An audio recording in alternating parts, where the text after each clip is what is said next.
Amigas, amigos, muy buenas tardes tengan todos ustedes. Los saluda con el afecto de siempre José Manuel Villalpando aquí en una emisión más de su programa, La Historia que Quiero Vivir, que estamos transmitiendo esta tarde a través de los micrófonos y frecuencias de Radio Fórmula. Ya saben ustedes, en el 103.3 de FM, en el 970 de AM, aquí en la capital de la República Mexicana. Llegamos a alguna que otra lugar, ciudad del interior del país, ya saben, librando nuestra competencia con los autos de lujo, pero eso sí, llegamos hasta los Estados Unidos de América, a Puerto Rico, a Canadá y a todo el territorio nacional donde existe internet y aún en el extranjero, gracias a la página www.radioformula.com.mx.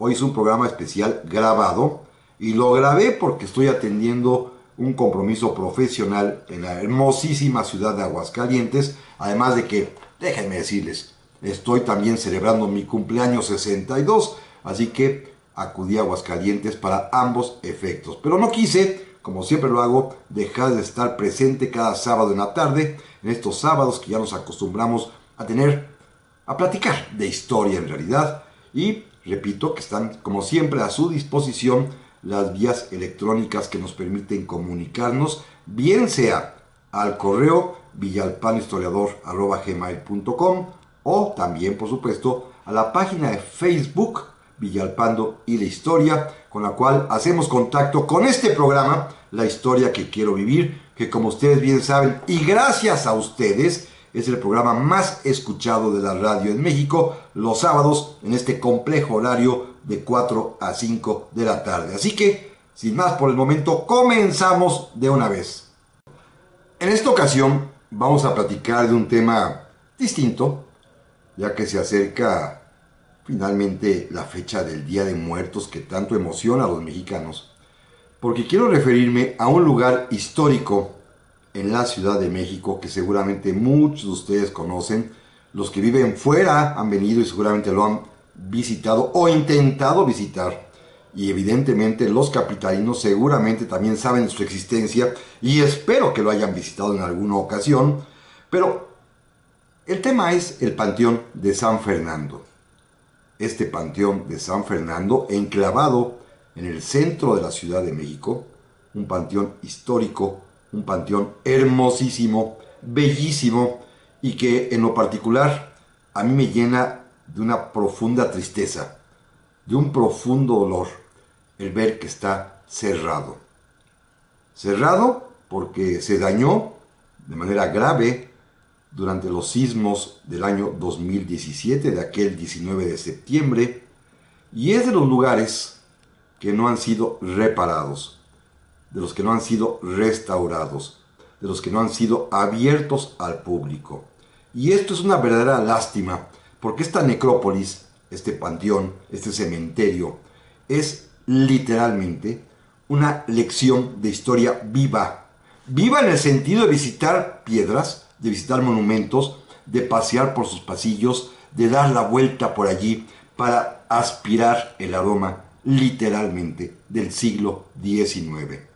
Un lugar que, repito, a mí me parece profundamente hermoso, un lugar que es entrañable, no solamente para mí, sino para mucha gente que lo ha visitado, porque allí puede uno recorrer a lo largo de sus pasillos, entre sus tumbas, una verdadera clase de historia de México, particularmente y especialmente del siglo XIX.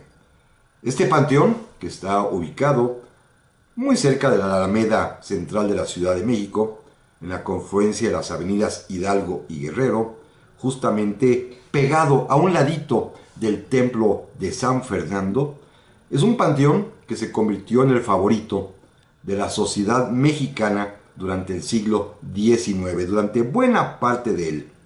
Se abrió al público para poder sepultar allí a sus difuntos en el año de 1833, con motivo de una terrible epidemia de cólera que azotó al país entero y con mayor fuerza a la propia capital de la República, y en ese momento se dispuso que este panteón pudiese recibir los cuerpos muertos ya por supuesto, de personas que no eran los originalmente planeados para sepultarse ahí.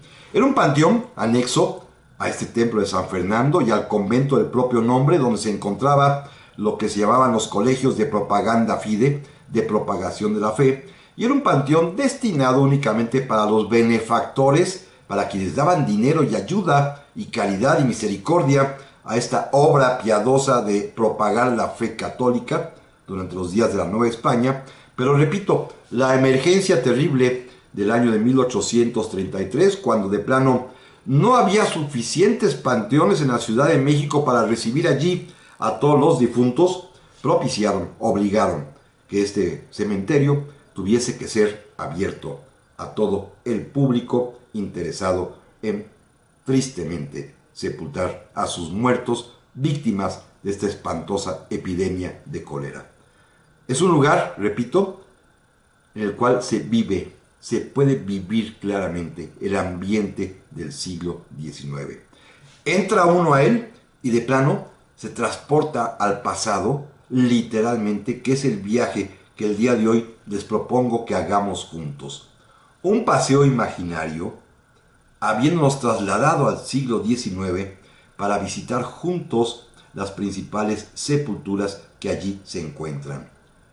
Cuando ustedes vengan a la Ciudad de México, cuando ustedes pasen por allí, justamente pegadito al templo de San Fernando, frente a la plaza del mismo nombre, donde en el centro de ella se encuentra un monumento muy hermoso de Vicente Guerrero, allí encontrarán y verán fácilmente una línea de arcos, una arcada muy hermosa que da hacia atrás a una reja de hierro a través de la cual se puede observar perfectamente los dos patios de este panteón. Simplemente por asomarse, por caminar por el exterior, ya puede uno apreciar la magnificencia, la suntuosidad de las tumbas que allí se encuentran.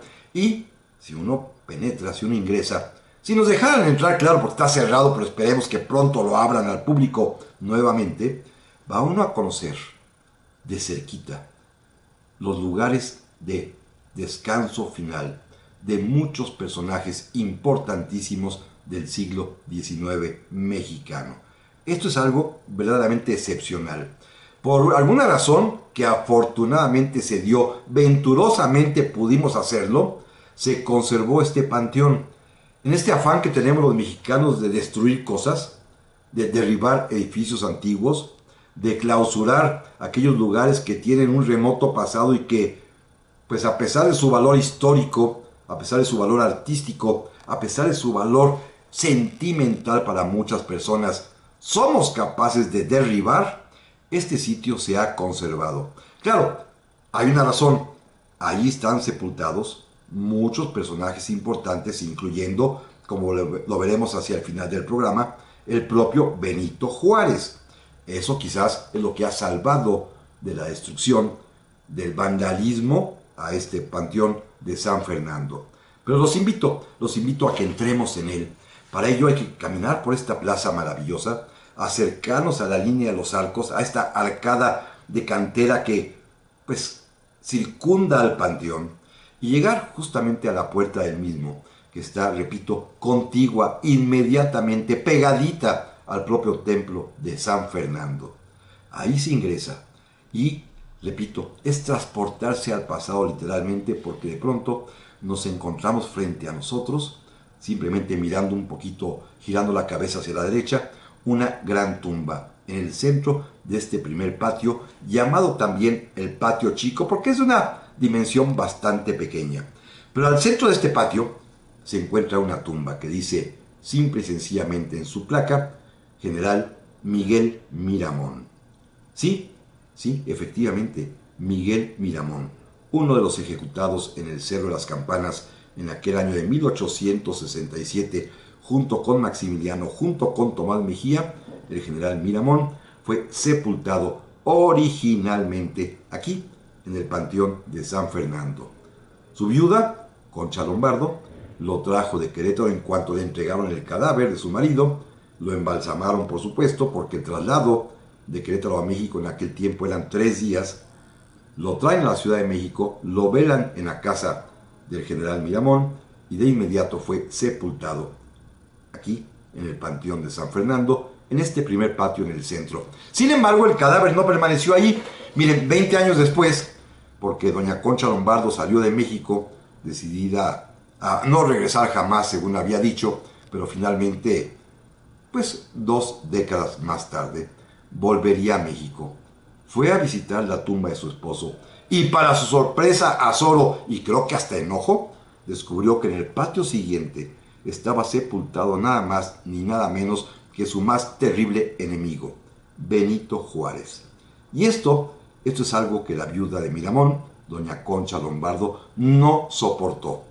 No podía creer, no podía pensar, no podía permitir que su marido reposara en el mismo lugar, en el mismo cementerio donde estaba Benito Juárez, repito, su principal y más connotado enemigo. Así que doña Concha Lombardo decidió extraer los restos de su marido, sacarlos de San Fernando y llevárselos a la Catedral de Puebla. Pero se quedó la tumba vacía de Miramón. Se quedó para siempre con su propia placa, que aunque esté, repito, sin su huésped mortuorio que es este hombre, el joven Macabeo como le llamaban, la tumba vale la pena verla. Y volvemos enseguida, no se aparten. Ya estamos aquí, amigas y amigos, para el segundo bloque de esta ocasión, de este programa especial grabado, que por razones de trabajo, primero, estoy impartiendo una conferencia sobre los 500 años de la conquista y Hernán Cortés en la ciudad de Aguascalientes, en su feria de libro, pero además también, les confieso, este viernes 4 de octubre es mi cumpleaños, número 62, y pues estoy partiendo mi pastel con mis amigos de Aguascalientes. Así que ando por acá fuera, el programa es grabado, pero sin embargo estamos presentes como en cada ocasión, hoy platicando un tema especial, el relativo al Panteón de San Fernando, este sitio histórico enclavado en el centro de la Ciudad de México y que lamentablemente, repito, se encuentra cerrado por efecto de los sismos del año 2017 de septiembre. Pero sin embargo estamos haciendo una visita virtual, una visita imaginaria, estamos tratando de llegar allí y de alguna manera sumergirnos en ese aroma decimonónico que en este panteón se respira profundamente ya desde la entrada, porque ya vimos, nos topamos con la primera tumba, una tumba vacía, la del general Miguel Miramón. De ella ya platicamos en el bloque anterior, pero sigamos. Atrás de la tumba de Miramón, si nos enfilamos hacia el oriente, vamos a encontrar a pocos pasos, a pocos metros, un arco, dentro del cual se encuentra otra tumba, un monumento funerario que dice claramente Vicente Guerrero. Sí, allí estuvo sepultado el general Vicente Guerrero, uno de los consumadores de nuestra independencia, porque como ustedes recuerdan, él fue fusilado en Cuilapan, en Oaxaca, y años más tarde, para 1850, fue trasladado a la Ciudad de México y depositado sus restos mortales en este Panteón de San Fernando, movimiento del que se encargaron su hija, doña Guadalupe Guerrero, su esposo, don Mariano Riva Palacio, y el nieto de don Vicente, justamente llamado en su honor también Vicente, pero de apellido Riva Palacio. Ellos trajeron los restos de su abuelo, de su padre, a la Ciudad de México, los cuidaron, los barnizaron, los arreglaron, los dejaron muy presentables, ya los propios huesos nada más, y los depositaron en este pequeño monumento que se encuentra en el Panteón de San Fernando, en el patio chico, justamente en la arcada oriente. Sin embargo, ya no se encuentran allí los restos de Vicente Guerrero. Ahora se hallan, como todos sabemos, en la columna de la Independencia. Exactamente fueron llevados a este sitio, como lo platicábamos hace un par de semanas, en el año de 1925 por órdenes del presidente Plutarco Elías Calles, que reunió en la columna de la Independencia los restos mortales de los héroes de nuestra gesta libertaria. En este mismo patio chico del Panteón de San Fernando, si nos dirigimos ahora hacia el pequeño pasillo de nichos que se encuentran justamente frente a la tumba de Miguel Miramón, vamos a encontrar dos tumbas, o dos nichos más bien, sobresalientes. Uno de ellos también vacío. Este panteón está lleno de tumbas vacías, como ahorita iremos viendo a continuación.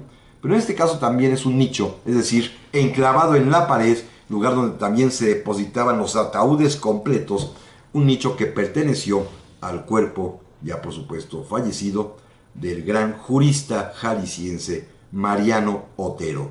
¿Se acuerdan de Otero? Este personaje fundamental del Partido Moderado, que va a fallecer también en una epidemia de cólera, pero en el año de 1850, también una epidemia terrible que asoló y azotó a la Ciudad de México, que mató a Mariano Otero, ya después de que había logrado incluir, por ejemplo, sus valiosas ideas para el juicio de amparo mexicano, pero también, como ya lo platicamos en alguna ocasión, fue en su momento ministro de Relaciones Exteriores el que ofreció la ayuda al Papa Pío IX, allá en el año de 1848.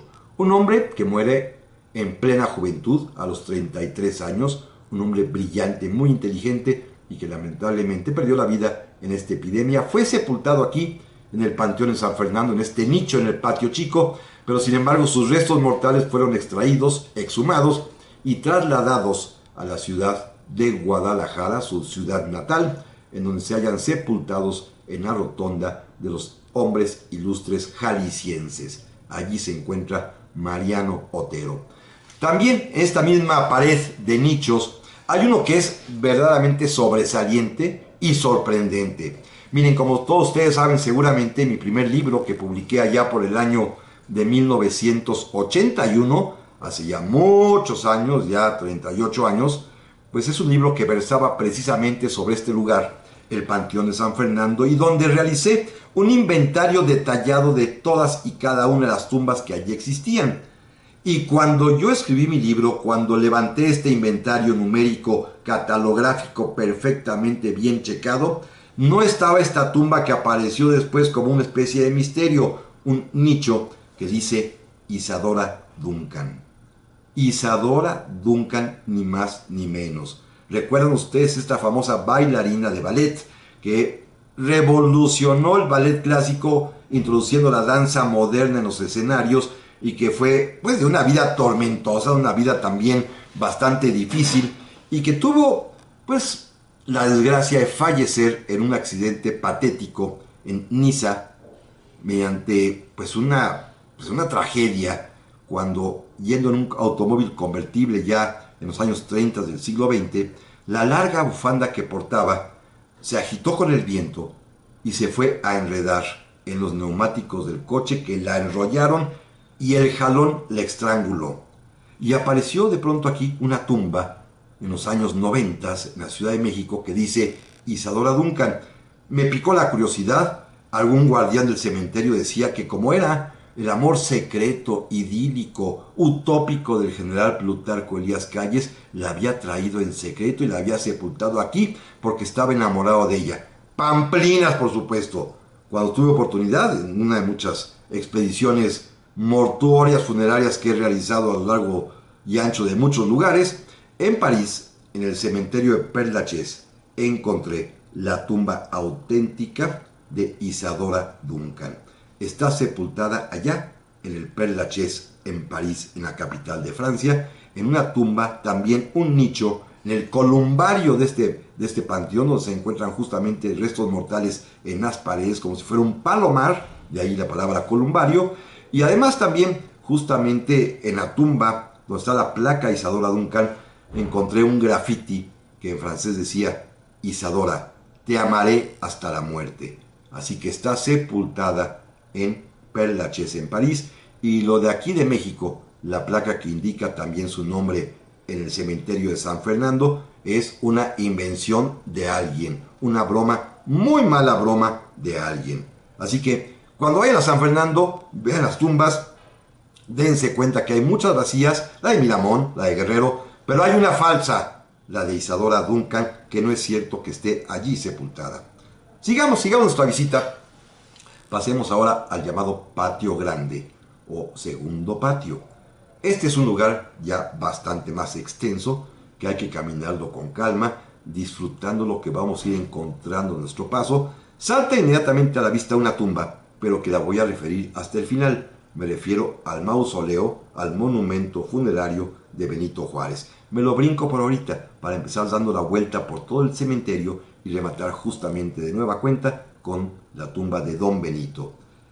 En esta parte, si uno camina por el pequeño pasillo que da hacia el poniente, donde hay una serie de nichos que todos son de niños que fueron sepultados allí, va uno a llegar a pocos metros a una pequeña capillita interna en el propio panteón, en la esquina justamente donde se juntan los pasillos oriente y sur.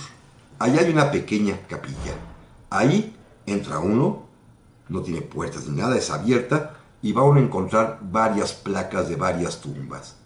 Ahí está la tumba vacía también del general Leandro Valle, que fue trasladado a la rotonda de las personas ilustres.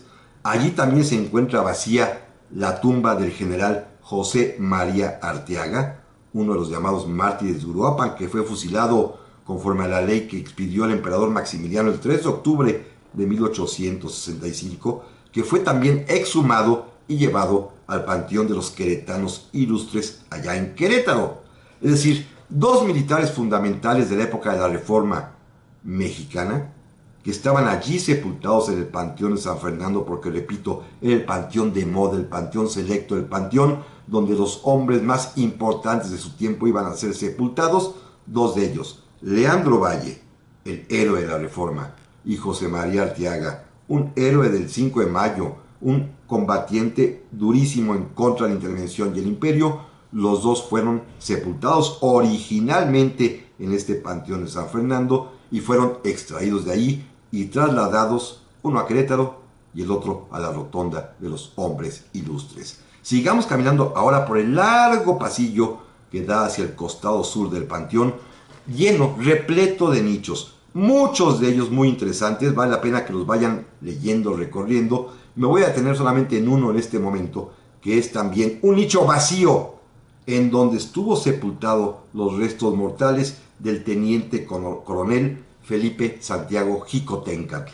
¿Se acuerdan de él? El comandante del batallón activo de San Blas, que va a morir justamente el día 13 de septiembre de 1847 en las faldas del cerro de Chapultepec, tratando de defender al colegio frente al ejército norteamericano. Ahí falleció, ahí murió Felipe Santiago Xicoténcatl y fue sepultado originalmente en este Panteón de San Fernando y luego trasladado al altar de la patria en el monumento a los niños héroes en Chapultepec. Pero amigos, volvemos enseguida. Y estamos aquí, amigas y amigos, para el tercer segmento de este programa especial grabado. Ya indiqué por qué, pero lo repito con todo gusto. Primero, porque estoy en la ciudad de Aguascalientes. Segundo, porque este viernes 4 de octubre pues tuve dos eventos, una conferencia sobre Hernán Cortés y los 500 años de la conquista, y segundo, pues los 62 años de un servidor en mi propio cumpleaños. Pero aquí estamos presentes una vez más con este programa, con este tema en el que estamos haciendo un recorrido, una visita virtual, un recorrido imaginario por un lugar histórico que es, a mí, desde mi punto de vista, hermosamente fabuloso. El Panteón de San Fernando, el cual, en cuanto lo abran, los invito a que lo visiten porque créanme que es una clase de historia viva, a pesar de que se trate de muertos, simplemente por recordar lo que hicieron, lo que vivieron, cómo murieron aquellos personajes que están allí sepultados o que estaban allí enterrados, porque también hay historias propias de las exhumaciones de sus restos para ser trasladados a otros lugares, como ya platicamos, la de Miguel Miramón, la de Vicente Guerrero, la de Mariano Otero, la de Leandro Valle, la de José María Arteaga, la de Felipe Santiago Xicoténcatl, que nada más nos han dejado, aunque soy así medio feo, los cascarones vacíos. Ya no están allí los restos mortales de estos personajes, sino que fueron llevados a otros lugares. Pero el sitio vale la pena. Miren, vamos a caminar ahora por todo el corredor que da hacia el sur. Es un largo corredor en cuya pared se encuentran muchísimos nichos, entre otros el de Felipe Santiago Xicoténcatl que ya mencioné, otro más, por ejemplo, más adelantito, el de la esposa del general Ignacio Zaragoza, doña Rafaela Padilla Zaragoza, al cual me voy a referir en un ratito más. Y sigamos por esta pared. Vale la pena que con cuidado la lean, Lean los nichos, las inscripciones, los dísticos, las poesías, las octavas, los sonetos, las frases de dolor que allí se encuentran inscritas bajo el nombre de cada uno de los diversos finados o finadas, y que son de alguna manera el ambiente propio, pues así un tanto cuanto melancólico, luctuoso, que se utilizaba en el siglo XIX mexicano. Pero al llegar hasta el final de este pasillo, de este corredor que da hacia el sur, nos vamos a encontrar nuevamente con otra capilla abierta. Allí en su interior, fácilmente ustedes lo van a poder observar, se encuentra la tumba, y él sí está allí, del general Manuel María Lombardini, que fue presidente de la República allá por el año de 1853. Fue presidente poco tiempo, lo suficiente únicamente para que le entregaran el poder. Los antiguos presidentes, después de ser derrotados por un golpe de Estado, cuando se derriba Mariano Arista, cuando sube Juan Bautista Ceballos, al renunciar él, entrará Manuel María Lombardini, simplemente como un compás de espera en lo que arriba su patrón, Antonio López de Santana, a desempeñar su última presidencia. Pero Lombardini, que tiene además una frase muy bonita dedicada por su esposa, que vale la pena que ustedes la lean, se encuentra allí sepultado. Luego salgamos de esta pequeña capilla y caminemos ahora solamente unos cuantos pasos por el pasillo que da hacia el oriente. Allí vale la pena una tumba que quiero resaltar. Primero, la del cantante de ópera mexicano, actor Antonio Castro, un consumado, brillantísimo, pues un verdadero actor, y que tiene una frase hermosísima. Dice: esta losa es el telón que me separa del mundo. No, esto es hermosísimo, francamente. Y a un ladito suyo, a pocos nichos de distancia, se encuentra la tumba también de otro presidente de la República, del general José Joaquín Herrera. Un gran hombre, un presidente que fue llamado en su tiempo el presidente sin mancha, de honradez a carta cabal, un hombre que no se enriqueció, un hombre que fue 3 veces ocupante de la silla presidencial, que se destacó de veras en la defensa de la dignidad de México. Allí está sepultado. Pero bueno, vamos a dejar los nichos. Ustedes podrán recorrerlos, caminar por ellos, pasear ahí por este pasillo, leer las inscripciones, ver quiénes estaban sepultados. Ahí está la tumba vacía de Miguel Lerdo de Tejada, la tumba vacía también de Melchor Ocampo, ambos trasladados a la rotonda de los hombres ilustres, y hacia el centro, caminando ya por el patio del panteón, entre tumbas, literalmente, como dice aquel libro de Ernesto Sábato, entre héroes y tumbas, va uno a encontrar monumentos funerarios que son francamente interesantes. Uno primero, que nos vamos a topar inmediatamente si seguimos este recorrido, es el monumento o la capilla funeraria del general Martín Carrera, que también fue en su momento presidente de la República, un hombre también destacado, un hombre que fue considerado como el mejor artillero de México y que también ocupó brevemente la silla presidencial. No nos detengamos mucho en él, porque frente a nosotros, si estamos mirando hacia el poniente, vamos a ver un gran monumento exactamente en el centro del Panteón de San Fernando, exactamente donde confluyen todas las veredas, exactamente en el centro geométrico del lugar, hay un gran monumento que se yergue y con un busto hasta el mero arriba. Es el monumento funerario al general Ignacio Zaragoza. Allí estuvo sepultado después de que él fallece el día 8 de septiembre de 1862. Recuerden ustedes, pocos meses después de su victoria contra los franceses en Puebla, muere de tifoidea, es traído a la Ciudad de México y sepultado allí. Hace muchos años, allá en los 70s, cuando era presidente de la República, don Luis Echeverría, se erigió un monumento funerario a Zaragoza justamente en el lugar, en el escenario de su triunfo mayúsculo frente a los fuertes de Loreto y Guadalupe, allá en Puebla.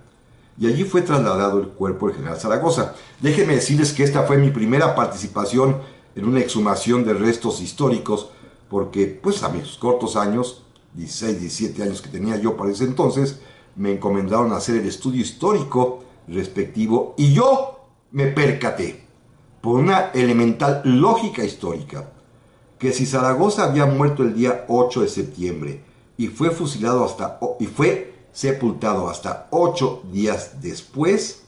El traslado desde allá, de la Sierra de Veracruz, donde fallece, la confluencia entre Puebla y Veracruz, hasta la Ciudad de México, era de varios días.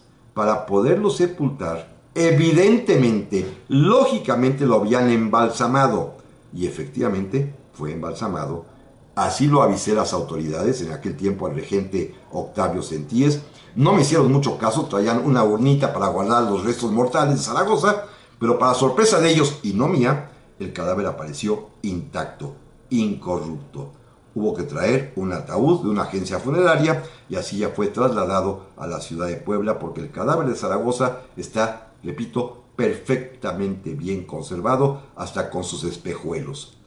Pasó esto y tuve la fortuna de poder escribir una carta al presidente de la República en aquel tiempo, Luis Echeverría, para decirle que pues sí, estuvo muy bien la ceremonia, pero que a las autoridades de la Ciudad de México se les olvidó algo muy importante.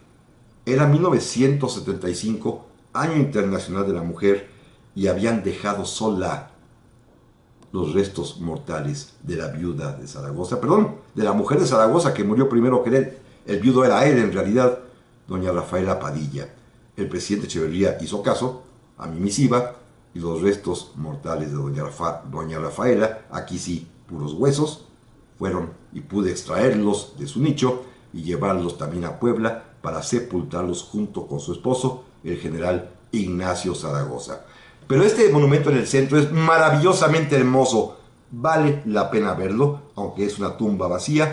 Es la tumba que contuvo durante casi poco más de 100 años los restos mortales del general Ignacio Zaragoza, el vencedor del 5 de mayo.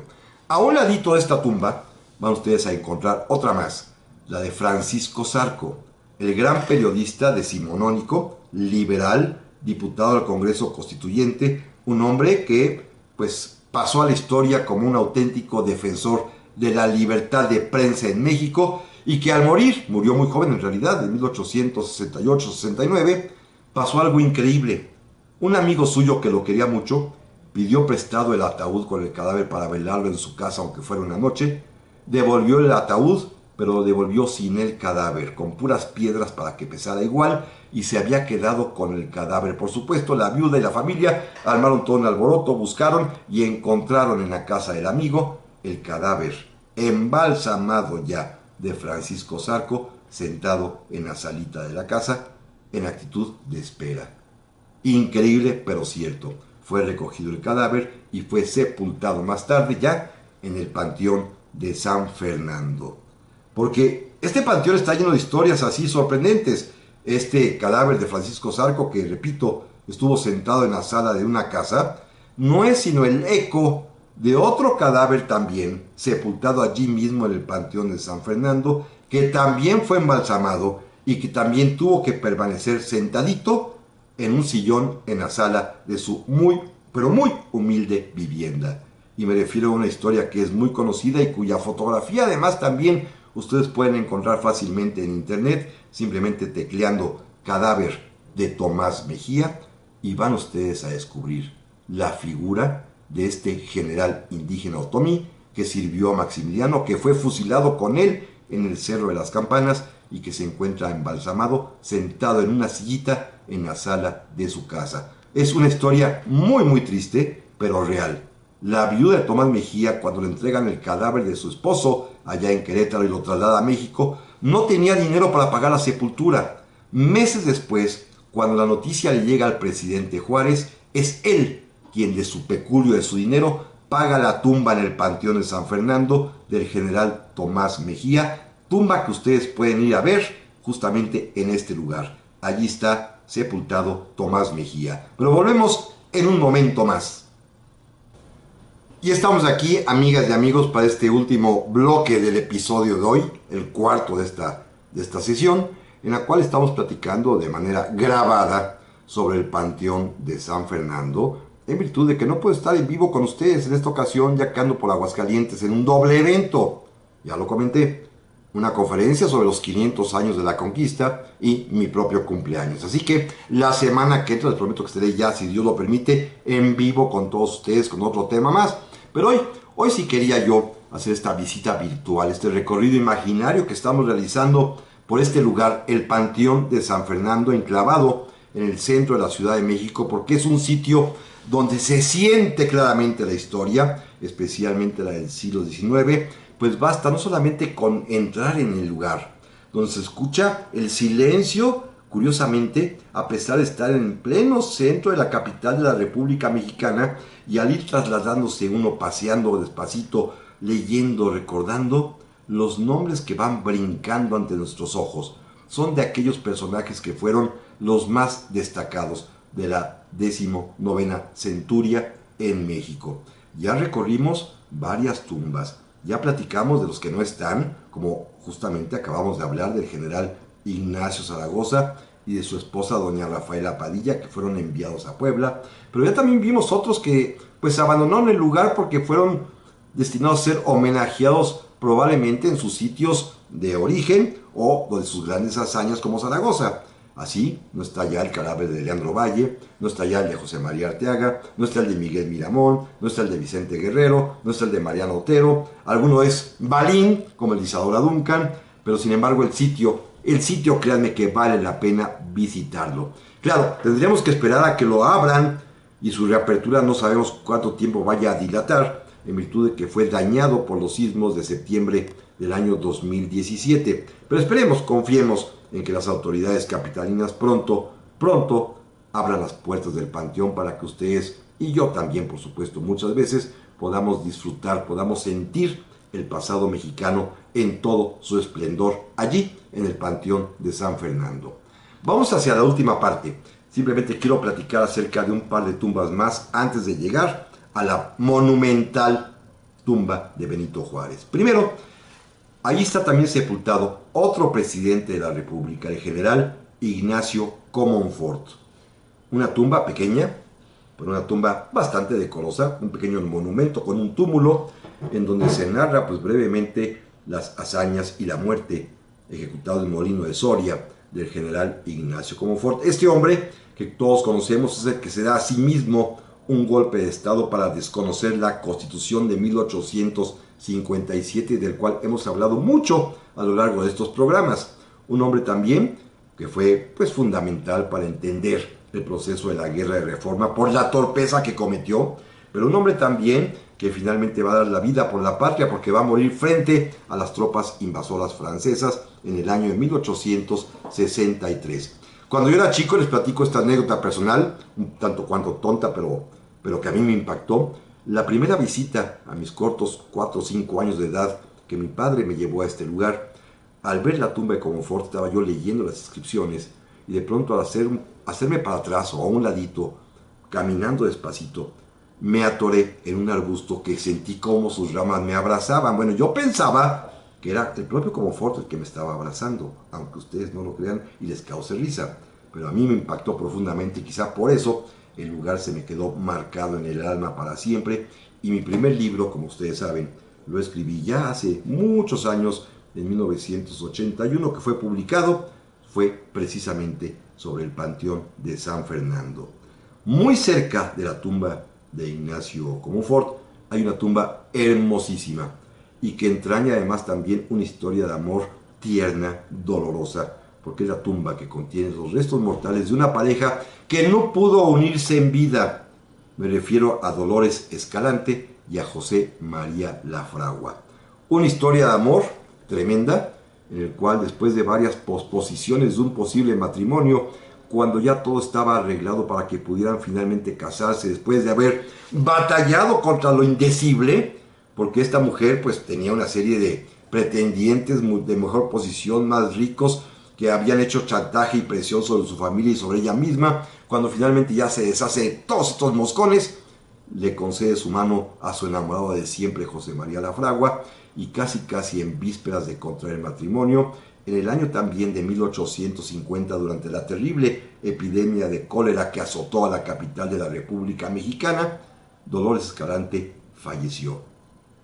Con un dolor en el alma enorme, Lafragua, que construye la tumba para su amada, y quien va a permanecer soltero el resto de su vida recordando siempre a Dolores, su novia eterna, va a escribir una frase maravillosa que ustedes van a poder leer allí en la misma tumba.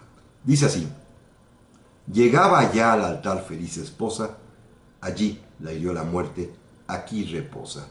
Es un dístico hermosísimo y los literatos saben que es un dístico además que mantiene en su primera línea que el que la dice mantenga la boca abierta, por tanta A.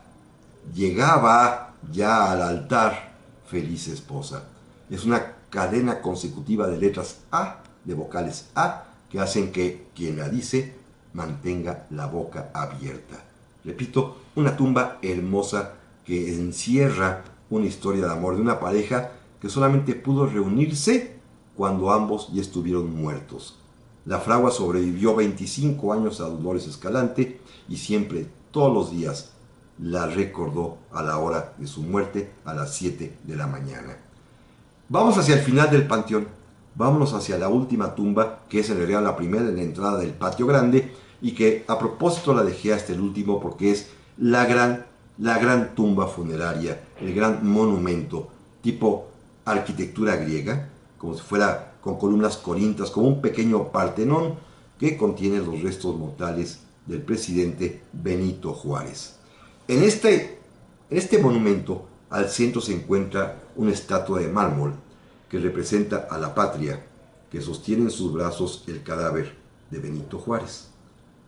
Es una representación escultórica bastante hermosa, que tiene un significado además muy profundo. Es una especie de réplica a la mexicana de la Piedad de Miguel Ángel. ¿Se acuerdan ustedes de esta obra fantástica del arte universal que esculpió Miguel Ángel Buonarroti, que se encuentra en la capilla justamente de la Piedad, en la Basílica de San Pedro en el Vaticano, en la cual la Virgen tiene en sus brazos el cadáver de Jesucristo que acaba de ser descendido de la cruz? Pues algo así quiso hacer el escultor mexicano, que tiene justamente a la patria en lugar de la Virgen y en lugar de Jesús el Salvador a Benito Juárez, el consumador de la segunda independencia nacional. Es un monumento, repito, impresionante que vale la pena visitar, tanto en su parte exterior, que es como este templo griego con columnas como si fuera un Partenón, como en su interior, que se ve a simple vista, que es esta monumental escultura de mármol, repito, con la patria que tiene sobre sus piernas, en actitud dolorida, el cadáver de Benito Juárez. Vale muchísimo la pena. Allí está sepultado precisamente el presidente Benito Juárez. Allí están también sepultada su esposa, doña Margarita Maza, que como todos sabemos falleció año y medio antes que el propio presidente, ella víctima de cáncer, él víctima de un infarto cardíaco, además de las quemaduras que le propiciaron los médicos cuando trataron de sacarlo del trance coronario en el que se encontraba. Y también están allí sepultados dos de sus hijos, los más pequeños, Pepito y Toñito, los niños que van a fallecer en la ciudad de Nueva York, mientras doña Margarita encontraba refugio por allá, mientras su marido, Benito Juárez, estaba aquí combatiendo contra la intervención francesa y contra el imperio. Bueno, la familia Juárez se había ido y los niños más pequeños, en los inviernos durísimos de allá de Nueva York, en unas condiciones de vida muy difíciles porque a veces no tenían ni para comprar leña para poder calentar en las estufas las habitaciones donde vivían en aquellos parajes tan del norte, pues estos niños van a morir, uno cada año, de pulmonía, y doña Margarita Maza cuidó de que los cadáveres se conservaran embalsamados, que los sepultaran, y cuando llegó la hora de regresar a México, los trajo consigo. Así que allí está, no solamente don Benito, sino también su esposa doña Margarita, y los cadáveres de sus dos pequeños hijos, uno que sí conoció el presidente Juárez muy niñito, y el otro que ya no tuvo oportunidad de verlo nunca, porque se separaron cuando Margarita estaba embarazada de este último vástago del presidente Juárez. Así que es un monumento verdaderamente imponente, impactante, se los recomiendo. Con este cerramos la visita al Panteón de San Fernando, rápida, imaginaria, virtual que hemos hecho. Recuerden, en el mero centro de la Ciudad de México, un patio pequeño, un patio mucho más grande, pero todo ello recargado de nombres, de historias, de vivencias, de muertes también históricas. Y cada vez que puedan visitar este lugar. Aunque sea por afuerita, a pesar de que aún no esté abierto, repito, puede caminarse por sus exteriores admirando lo que hay hacia adentro porque la reja de hierro lo permite perfectamente bien. Recuerden simplemente que es un lugar con historia, una amorosa morada de hombres con perfiles de héroes. Un lugar que vale la pena visitar, pero sobre todo que vale la pena preservar por el bien de todos nosotros y para que nuestros hijos y nietos también aprecien lo que fue el México del pasado. No dejen de visitar el Panteón de San Fernando. Hasta la próxima.